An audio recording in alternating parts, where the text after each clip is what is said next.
Morning, everyone. Good afternoon, good evening from San Antonio, Texas. Please let us know where you're joining us from this morning, and a special welcome to anyone who is joining us for the first time. So this week, we learned a lot. We started out with a discussion of various ritual acts and whether they count as idol worship. Things like throwing excrement or breaking a stick or throwing stones or putting specific food items uh, in front of an object, sacrificing an animal to a god who isn't usually worshipped with animal sacrifice, or sacrificing an animal with a visible difference, or putting a tin pot on a statue's head, which I don't know, gave me this sort of impression of small children playing dress up. But we discussed the specific laws that apply only to the worship of two foreign gods, Baal Peor and Mercury. We discussed whether you can derive benefit from a garden or a bathhouse attached in some way to the worship of a foreign god, and the difference between an object of avodah zarah created by a Jew versus an object of avodah zarah created by a non-Jew. We talked about whether fixing a statue is the same as making it. We had this really interesting aside into how the Hasmoneans treated the parts of the temple that had been defiled by the Seleucids. Make a note of that because I think that thinking about the lasting impacts of the Seleucid conquest will really help give us more depth to our Hanukkah celebrations in a couple of months. We discussed whether something's status as avodah zarah can be revoked. Times where Jews have been shown to be willing to worship avodah zarah. We talked about what happens if someone worships your object or animal without your consent. What kinds of avodah zarah are considered what in Hebrew is called hareg ve'al ya'avor, sins for which you should accept death rather than commit. Why God doesn't just get rid of idol worship entirely. Why God is called jealous of other gods if the rabbis don't think other gods actually exist. Really interesting theological discussions going on there.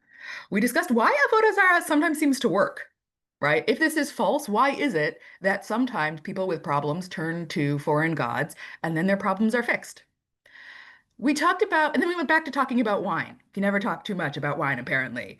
The challenges of sharing a wine press. Can you stomp grapes together? Can you transport wine together? We learned about the Wunderkind who learned the entire tractate of Avodah Zarah by age 6. A good reminder, you are never too old to learn Talmud. You are also never too young to learn Talmud. And we talked about what happens if a non-Jew touches kosher wine by accident or with another object. And then what if that non-Jew is a minor or is an enslaved person? And does that affect their power to make wine unfit for Jewish use? So we really touched on a lot. I think this is actually when I went through to create my list of what we'd learned this week, this might be the longest list I've ever created in going through this with you. Now, what I want to talk about with you in more depth today is a little piece on Avodah Zarah 52b about the Temple of Onias. So I'm going to drop the source sheet in the chat. You are welcome to open and follow along that way. I will also share my screen, so you don't have to, but this way you'll have it.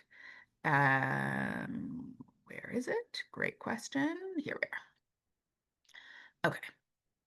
So I know this is a class on Talmud, but I think actually the best place to start to understand this discussion of the Temple of Onias in Avodah Zarah 52b is not with the Talmud, but with the Jewish historian Josephus because Josephus gives us some really helpful historical background on the Temple of Onias. And I want to note those of you who I see some folks squinting. Remember, if you have it with you, if you open it up if you click on the link, you can make the text bigger, right? Because I know when I share, the sizing gets all off.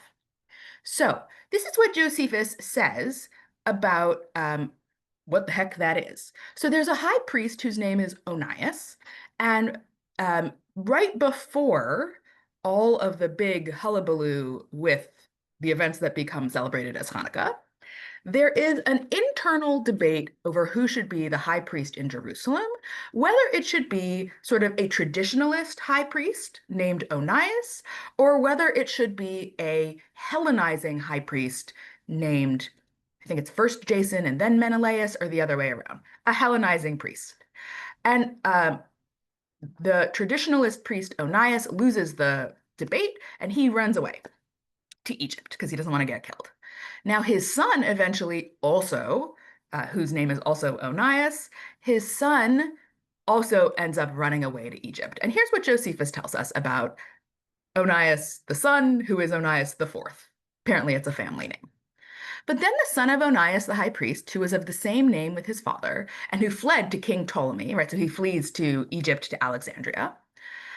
When this Onias saw that Judea was oppressed by the Macedonians and their kings, out of a desire to purchase to himself a memorial and eternal fame, he resolved to send to King Ptolemy and Queen Cleopatra to ask leave of them that he might build a temple in Egypt like to that at Jerusalem, and might ordain Levites and priests out of their own stock. Right, so he wants to ordain Levites and priests from the priestly and Levitical families, but to ordain them to do this work in Egypt.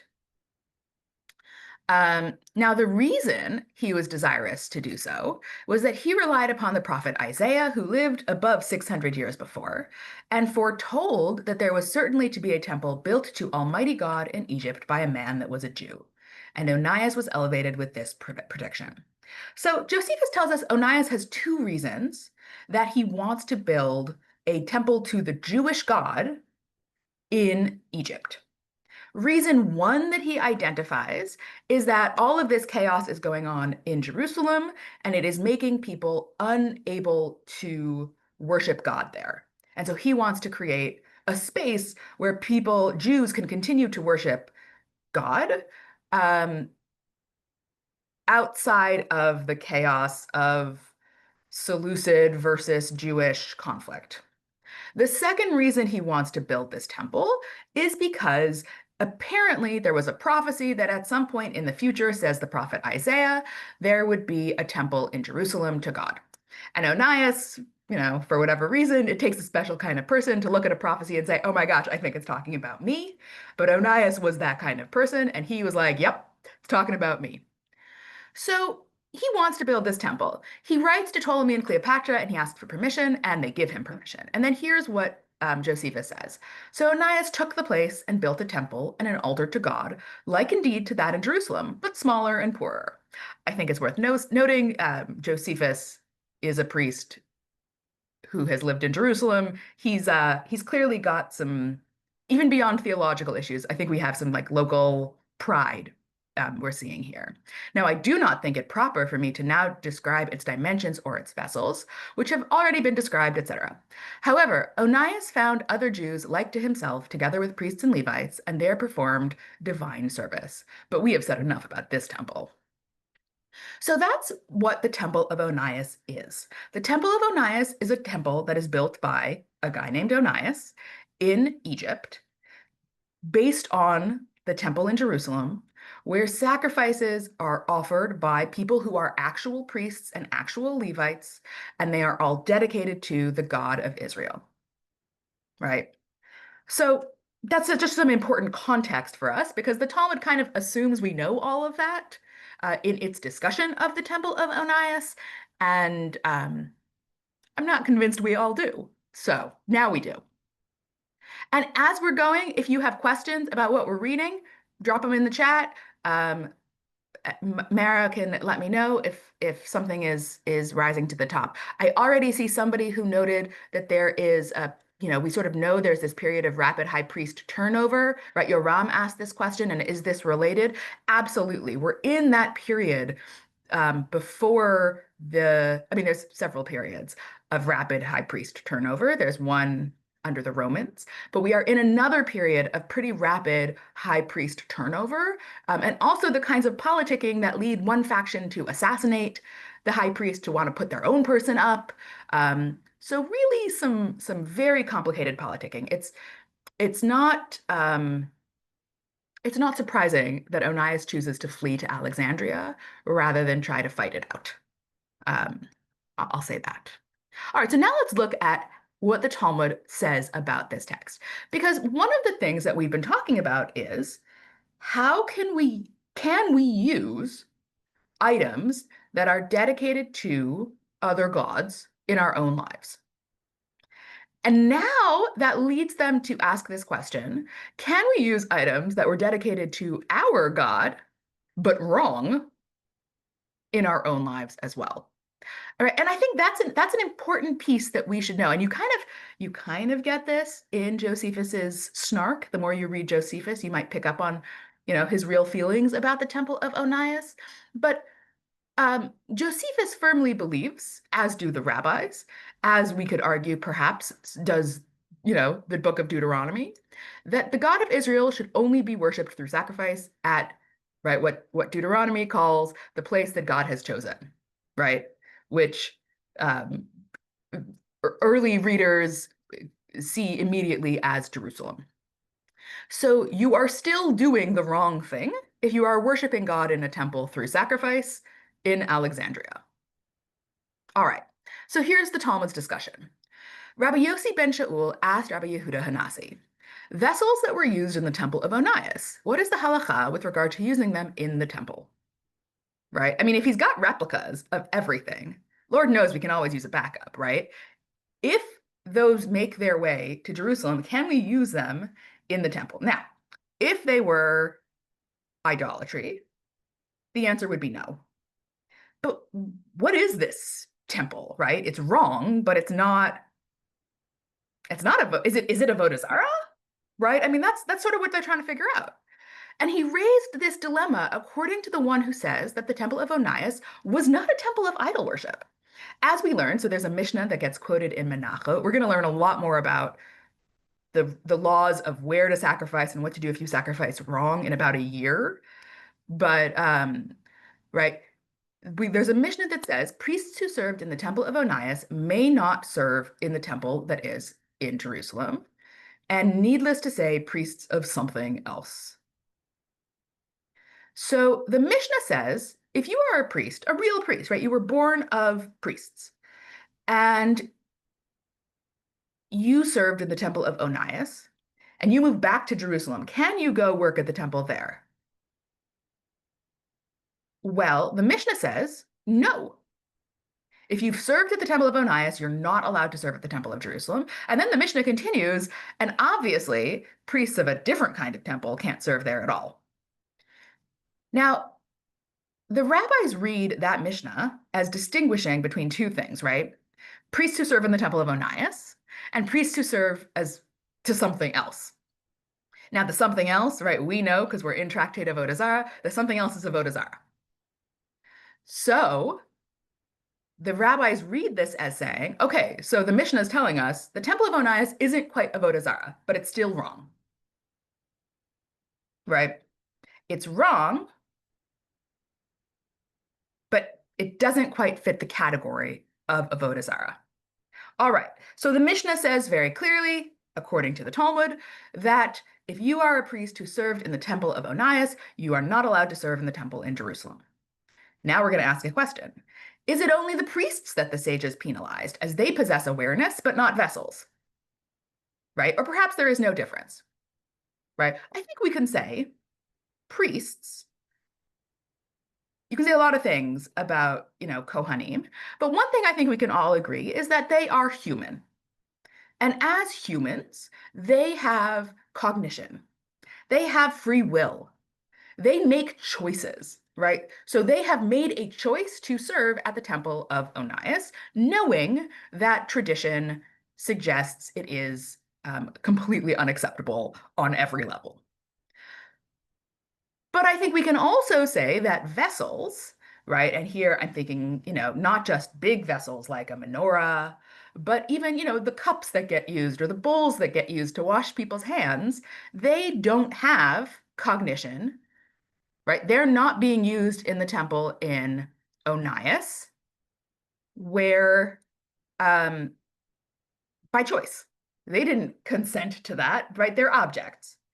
So the question that Rabbi Yossi ben Shaul is really asking Rabbi Yehuda Hanassi, right, according to this discussion, is okay, we know priests who served there. We can't have them in the temple. But what about the vessels that were used there? Can we use those in the temple? Right? Because people and things are not always the same. Rabbi Yehuda Hanassi said to Rabbi Yossi ben Shaul, they are prohibited, and we possess a verse as proof, but we forgot it. Um, Relatable, right? Very relatable. I know I have evidence for it, but I can't think of it right now, right? You cannot use the vessels from the Temple of Onias in the temple in Jerusalem. Now, Rabbi Yossi ben Shaul asks a question, and he says, wait a minute. All of the vessels which King Ahaz in his reign did cast away when he acted treacherously, we have prepared and sanctified, and behold, they are before the altar of the Lord. Right? So Second Chronicles tells us that King Ahaz, right, this is the guy who is married to Queen Jezebel. They are not hugely known for their piety and true worship of the God of Israel, to put it mildly. And Second Chronicle says that they right, when King Ahaz sort of gets rid of all of these things, we have prepared and sanctified them, and now they are in front of the altar of the Lord. Right, so we have figured out a way to use them, even though they were used wrong before. What is it not we have prepared that we immerse them in a ritual bath, and sanctified that we sanctified them to be used again? What do you mean we can't use things that were used wrong once? Because uh, we literally have a verse that says you can use things that were used wrong once. Rabbi Yehuda Hanassi said to Rabbi Yosei ben Shaul, blessed are you to heaven, as you have returned my lost verse to me. Right? The thing that you're using as proof against me is actually the proof that I originally had. Right? Here's how you actually read that verse. We have prepared that we interred them, right? We buried them, and sanctified that we have sanctified others in their stead. So Rabbi Yehuda Hanassi reads the verse in Second Chronicles completely opposite to the plain meaning of the text, right? He says, no, no, no, that verse tells us they were buried and put away and we had to replace them. And interestingly enough, Maimonides follows Rabbi Yehuda Hanassi here, even though I think we can argue his reading of the verse is less aligned with Pshat. Now, there's a lot of ideas in this text. There are a lot of some really interesting pieces, right? One of the things that sort of strikes me about this text is how it assumes we know all of Jewish history, right? It could just throw in Ahaz, it throws in Onias. It assumes that you have this very rich understanding, not just of where we are, but also where we came from. And not just the good parts of where we came from, but the complicated parts, the parts where people in our own community didn't behave the way they were supposed to behave, in ways that, the Torah tells us about Ahaz that God was really angry about him. Um, Wait a minute. Hold on one second. Ahaz, is he the one who's married to Jezebel, or did I get that wrong? Someone in the chat, correct me. He is not the one who was married to Jezebel. Yes, see, this is why I should have had my second cup of coffee. He is still a bad king, though. I stand by it, but I was like, something I said is not right. And if the Talmud can sit with where Jews got it wrong, I think I too can sit with where I sometimes get it wrong. Hopefully not to the level of Ahaz or Onias, though. So I'm curious what other people think about this text, right? I walked us through it because it is a bit of a complicated discussion. But what are your impressions? What are you taking away from this very short discussion of the Temple of Onias? I have some takeaways, but I want to hear from you all first. And you can raise your hand and we can find you. Mara can find you. We'll go to Carol. You can unmute, Carol. Great. Hi, thank you, Dr. Ronas. I hope you can hear me. I'm outside with a grandchild. I have a question that your beautiful shiur, and it helped me tremendously because I'm one of the people who has very little historical background. And here's my question. I know it's a big question with without one answer, but I would love to hear your thoughts just to help ground me in some Yeah. of this. So this seems like another part of the story, and the whole Masechet has seemed to me of the struggle that the rabbis had between the history of the temple, which was long gone on the one hand, and the lives of the Jews as they witnessed it in their own rabbinic time, generation after generation, in terms of assimilation. It's almost like a parable of that, but I can't put it all together. So my question is, to what extent should we read the this page and also the whole tractate in terms of the rabbis' distress about assimilation in their own day and their worries about the future? If Mm. that makes sense. Yeah. Thank you. Absolutely. Great question. You're right, Carol. That's a really big question. So let me drop in a few ideas, but I think we could have another hour just on that piece, right? So one of the things that you said is the word distress about their situation and the future.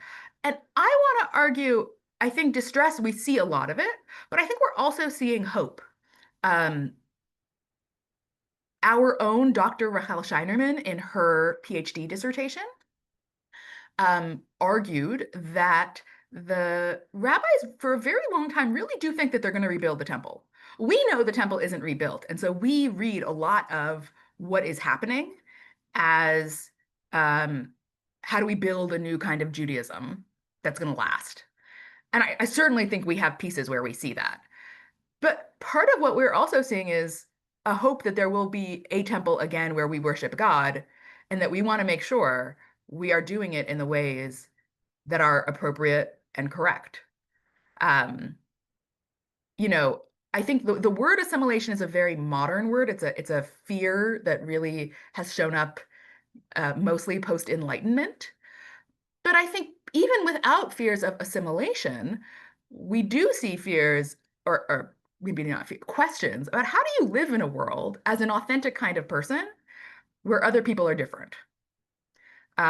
Which is not to say because we might become you, but it's to say how do we just live with people who are different and who, quite frankly, we think are wrong, right?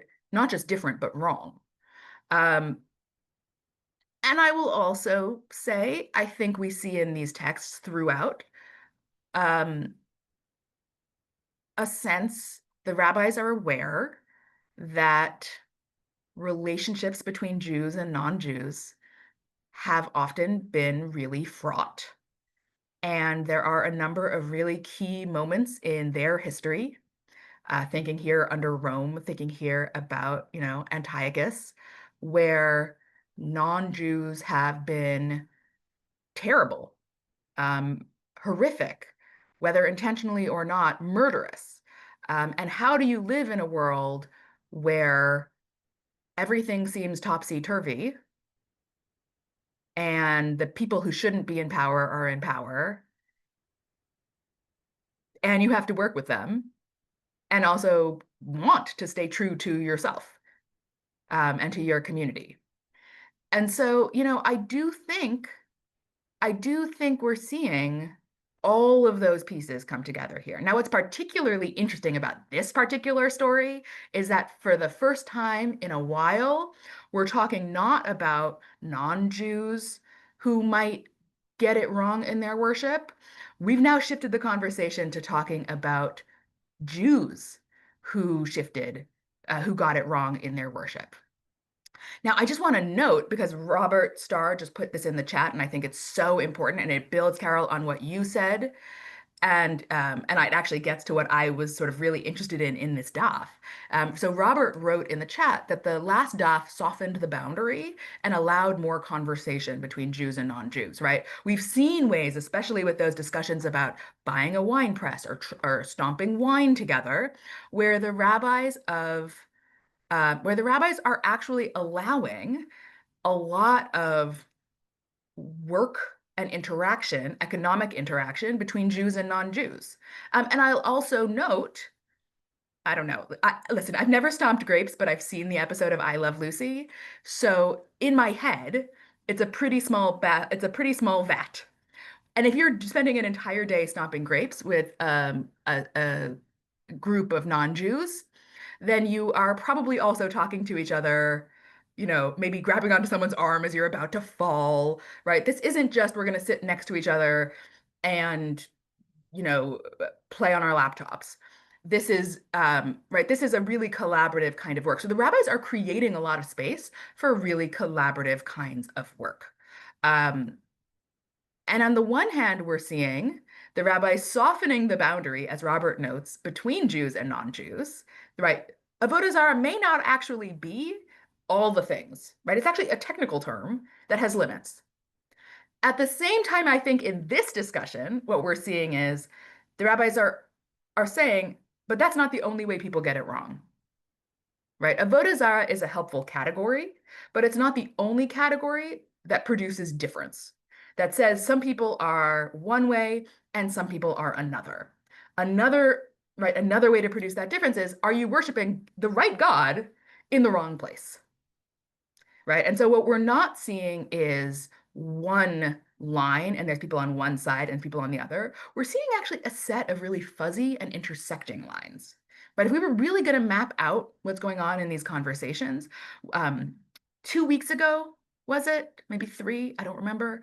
Um, we saw all of that boundary blurring between humans and animals, especially snakes, right?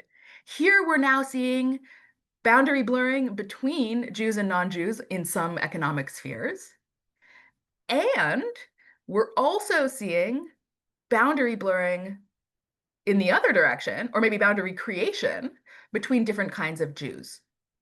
Now, Betsy asked, does this assume we can only worship God in the temple? No, it does assume we can only sacrifice animals to God in the temple, which is, for the Torah, the prime way that we worship God. So this is not talking about things like prayer. It's not talking about things like communal gatherings. It is talking specifically about gathering together to pour out libations and sacrifice animals. Now we have 2 minutes left, and I see Julius has a hand up. So let's see if we can find Julius. Julius, you should be able to unmute. Great. Okay, my question, or should I say, this whole thing is very interesting because how can I say this? Our people have dealt with this in multiple occasions with the exile and stuff. Mhm. How can I say this? I think what the rabbis are doing, they're trying to soften everything out. You can't isolate yourself, or you'll end up like some of the people in Palestine who want to drive out Mm. the Palestinians because they're different than them.